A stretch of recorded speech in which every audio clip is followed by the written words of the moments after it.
Hi hello అందరికీ నమస్కారం. నేను మీ Priya. Welcome back to Aadya media. ఈరోజు మనతో ట్రెండింగ్ టాపిక్స్ డిస్కస్ చేయడానికి దాసరి విజ్ఞాన్ గారు ఉన్నారు, సినీ క్రిటిక్. ఆయనతో మాట్లాడదాం. Hi sir. Hi. Hero Dhanush Telugu, Tamil, Hindi, Malayalam ఇలా అన్ని ఇండస్ట్రీస్లోని కూడా తనకంటూ ఒక గుర్తింపు తెచ్చుకున్నారు. ఇక తమిళ్ అండ్ తెలుగులో అయితే మనం చెప్పాల్సిన అవసరం లేదు. తమిళ్లో ఎంత ఫ్యాన్ బేస్ ఉందో తెలుగులో కూడా అంతే ఫ్యాన్ బేస్ ఉంది, రెండు ఇండస్ట్రీస్లో కూడా. అయితే రీసెంట్గా ఆయన మీద రెడ్ కార్డ్ ఇస్తున్నారు అనేసి కొన్ని వ్యాఖ్యలు అయితే బయటకు వచ్చాయి. ఆయనకంటూ చాలా ఫ్యాన్స్ ఉన్నారు. ఇప్పుడు నిజంగా ఆయన సినిమాల్లో నుండి కానీ తప్పుకుంటే ఫ్యాన్స్ అందరికీ కూడా ఇదొక విషాదమైన విషయమే కదా. ఇది నిజమేనా అసలు? యాక్చువల్గా ఆయన నాట్ ఓన్లీ ధనుష్, చాలామంది హీరో విషయంలో చెప్తాము. ఒక సినిమా ఒప్పుకున్న తర్వాత వాళ్ళకి ఇంకా బెటర్ ఆఫర్ వచ్చినప్పుడు కొంతమంది ఏం చేస్తున్నారంటే దీన్ని కొంచెం ల్యాగ్ చేస్తూ వాళ్ళని కంప్లీట్ చేస్తూ వస్తున్నారు. వీళ్ళకి ఏం చెప్తారు అంటే అందులో చేసి వస్తే తర్వాత నీ సినిమా చేస్తే నీకు ఇంకా క్రేజ్ వస్తుంది. ఇప్పుడు నీ సినిమా చేసిన వేస్ట్. నేను అది చేశాక అది already star director, star producer, మీకు నేను చేస్తా, న్యాయం చేస్తా. కాకపోతే అక్కడ చేసిన తర్వాత మీ దగ్గరకు వస్తే దాని నెక్స్ట్ సినిమా కాబట్టి మీకు ఆ క్రేజ్ కంటిన్యూ అవుతుంది, మీకే బెనిఫిట్ అన్నట్టుగా ఏదో రకం కన్విన్స్ చేసేస్తారు. కొంతమందికి ఏంటంటే ఓ సినిమా చేసిన తర్వాత అది ఎక్కడో మధ్యలో 60%, 70% ఆగిపోతుంది. ఆ ప్రొడ్యూసర్ డబ్బుల కోసం తిరుగుతూ ఉంటాడు. ఎప్పటికో అయిపోతుంది సినిమా. ఈలోపు వీళ్ళకి చాలా ఛాన్స్లు వచ్చి వీళ్ళు పెద్ద స్టార్లు అయిపోతారు అన్ఎక్స్పెక్టెడ్గా. తర్వాత వాడు వచ్చి అప్పుడెప్పుడు అంత అయింది కదా చేయను, అబ్బేచ్చి అది నాకు నచ్చలేదు, నేను చేయను అంటాడు. అంటే స్టార్టింగ్లో ఏంటంటే హీరో అవ్వాలి అని ఇండస్ట్రీకి వస్తారు కదా, అద్దంలో మొహం చూసుకొని తలదూకొని వచ్చినప్పుడు ఆ సినిమాలో హీరో వేషం ఇవ్వడమే ఆయనకు చాలా గ్రేట్. సీరియస్ చెప్పాలంటే అతను హీరో, అది హిట్ ఫ్లాప్ వాట్ ఎవర్. తర్వాత కొంతమందికి అన్ఎక్స్పెక్టెడ్గా ఫేమ్ వస్తుంది, తెలియకుండా అదేదో పెద్ద హిట్ అయిపోతుంది, పెద్ద స్టార్ అయిపోతాడు. ఆ ప్రొడ్యూసర్ మళ్ళీ వచ్చి ప్లీజ్ అండి అది అసలు దగ్గర కూడా రానివ్వరు వాళ్ళు, నీకు ఎంత నష్టమని చెప్పు, నీ మొహన పడేస్తా అంటారు. కానీ వాళ్ళు వినరు కదా. ఆయనకి ఏంటి ఇప్పుడు ఈయనకి ఇంకా స్టార్డమ్ వచ్చిందంటే నా సినిమాకి కనీసం 2 లక్షలు పెట్టా 5 లక్షలన్నా వస్తుంది అన్న ఆశ ఉంటుంది, 2 కోట్లు పెట్టా 10 కోట్లన్నా వస్తాయి అన్న ఆశ ఉంటుంది. ఎందుకంటే అప్పుడు టైంకి వీడికి స్టార్డమ్ ఉంది, థియేటర్లు వస్తాయి, ఎక్కువ రిలీజ్ చేసుకోవచ్చు, ఎక్కువ డబ్బులు వస్తాయి.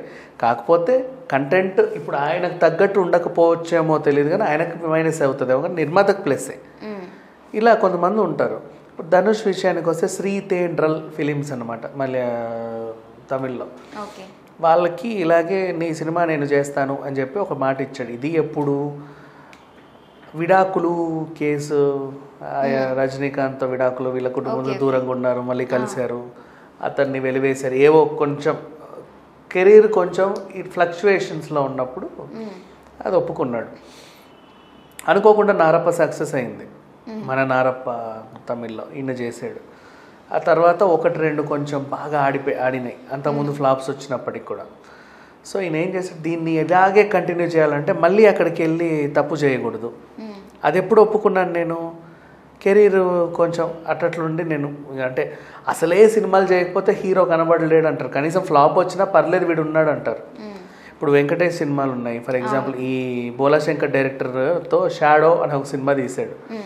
నాగార్జున గారికి మధ్యలో కొన్ని బాయి ఇట్లాంటి సినిమాలు, నాగ చైతన్యకి దడ, కొంతమంది కొన్ని సినిమాలు ఉంటాయి, అది ఏంటో 2 రోజులు 3 రోజులు ఆడే సినిమాలే, కానీ భయంకరమైన ఫ్లాప్లు ఉంటాయి. బట్ ఆ టైంకి ఆయన కనబడ్డాడు అంతే. హిట్టా ఫ్లాప్ తర్వాత సంగతి. ఈవెన్ రామ్ చరణ్ తేజ కూడా చాలా ఫ్లాప్లు వచ్చాయి, బన్నీకి కూడా నా పేరు సూర్య, నా ఇల్లు ఇండియా పెద్ద ఫ్లాప్. అది చాలా మందికి ఫ్లక్చుయేషన్ ఉంటాయి. ఇంకా ప్రభాస్కి అయితే ఇప్పుడు హిట్లు ఉన్న తర్వాత మధ్యలో చాలా ఉన్నాయి ఫ్లాపులు, మరి అలా మాట్లాడుకుంటే. సో ఇట్లా చాలా మందికి ఉంటాయి. ఒక హీరో నితిన్ కూడా మధ్యలో వరుస ఫ్లాపులతో ఇప్పుడు నిలబడ్డాడు కదా, చూసాం మనం. చాలా మందికి ఉంటాయి. కాకపోతే ఆ ఫ్లాపులు ఉన్న టైంలో ఏ ప్రొడ్యూసర్ వచ్చినా సంతకాలు పెట్టేస్తారు. అనుకోకుండా హిట్ వచ్చేసరికి ఆయన ఆపుతా ఉంటాడు. ఆయనకేమో అక్కడ వడ్డీల మీద వడ్డీలు పెరిగిపోతూ ఉంటాయి. ఆయన ఫైనాన్స్ హీరో డేట్లు పెట్టుకొని ఫైనాన్స్ తెచ్చుకుంటాడు. సో ఈ రకంగా ప్రొడ్యూసర్స్ కొంచెం ఇబ్బంది పడతారు. అంటే ఇట్లా న్యాయంగా చూస్తే పాపం వీళ్ళ వైపు న్యాయం ఉంటుంది, ఆయన వైపు న్యాయం ఉంటుంది. ఇక్కడ ఎవరిని తప్పు పట్టలేము. కాకపోతే ఏంటంటే ఒకటి నీతి నియమాల గురించి కట్టుబడి ఉండాలి. అంటే నిజాయితీగా చెప్పాలంటే నువ్వు ఆయన దగ్గర డేట్లు ఇచ్చావంటే నువ్వు ఆయన కట్టుబడి ఉండాల్సిందే. అంటే అప్పుడు నచ్చిన స్క్రిప్ట్ ఇప్పుడు నచ్చట్లేదు ఎందుకు? అప్పుడైతే ఒప్పుకున్నావు అంటే అప్పుడు నీ సిచ్యువేషన్ బాగాలేక నువ్వు ఒప్పుకున్నావు.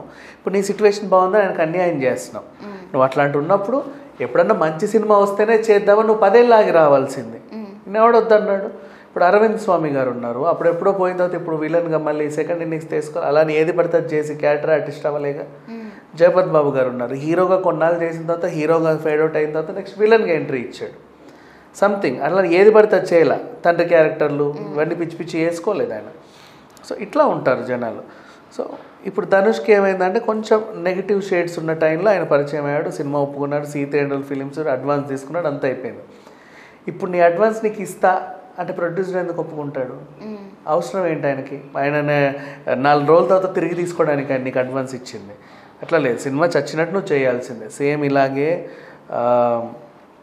శింబు, విశాల్, సూర్య అండ్ యోగి బాబు కమెడియన్, ఆయన మీద కూడా మొన్న చాలా కంప్లైంట్లు వచ్చాయి. ఒకప్పుడు శంకర్ సినిమాని చిన్న ఇబ్బంది పెట్టినందుకే డేట్ల విషయంలో వడివేలు అనే ఆర్టిస్ట్ని ఇన్నాళ్ళు బ్యాన్ చేస్తే మొన్న మామన్నన్ మూవీతో మళ్ళీ రీఎంట్రీ ఇచ్చాడు. అప్పుడు చంద్రముఖిలో కమెడియన్ నల్లగా ఉంటాడు, బ్రహ్మానందం లాంటి ఈక్వల్. ఆయనకి కనబడలేదు, ఎందుకు 10 ఏళ్ళు బ్యాన్ చేశారు ఆయన, తెలుసా? ఆయనకి సినిమాలు లేవు. ఇప్పుడు మళ్ళీ వచ్చాడు 10 ఏళ్ళు అయిపోయిన తర్వాత పాపం.